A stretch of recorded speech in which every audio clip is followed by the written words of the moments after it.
ദേശീയപാത മുടിക്കോട്ടിൽ റോഡ് മുറിച്ചു കടന്ന മധ്യവയസ്കൻ ബസ്സിടിച്ച് മരിച്ചു. മണ്ണുത്തി വടക്കഞ്ചേരി ദേശീയപാതയിൽ മുടിക്കോട് അടിപ്പാതയ്ക്ക് മുകളിൽ റോഡ് മുറിച്ചു കടന്ന മധ്യവയസ്കൻ ബസ്സിടിച്ച് മരിച്ചു.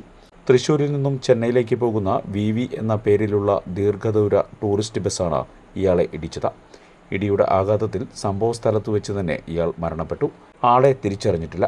മുടിക്കോട് പെട്രോൾ പമ്പിന്റെ ഭാഗത്തുനിന്നും വാനിനു മുന്നിലൂടെ ദേശീയപാത മുറിച്ചു കടക്കുകയായിരുന്ന ഇയാളെ ഇതേ വാനിനെ മറികടന്നു വരികയായിരുന്ന ബസ് ഇടിച്ചു തെറിപ്പിക്കുകയായിരുന്നു.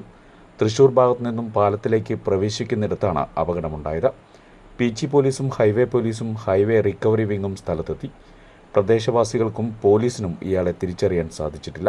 നിലവിൽ തൃശൂർ ജില്ലാ ആശുപത്രിയിലെ മോർച്ചറിയിൽ മൃതദേഹം സൂക്ഷിച്ചിരിക്കുകയാണ്. കഴിഞ്ഞ ദിവസം രാത്രി 10:15 അപകടം.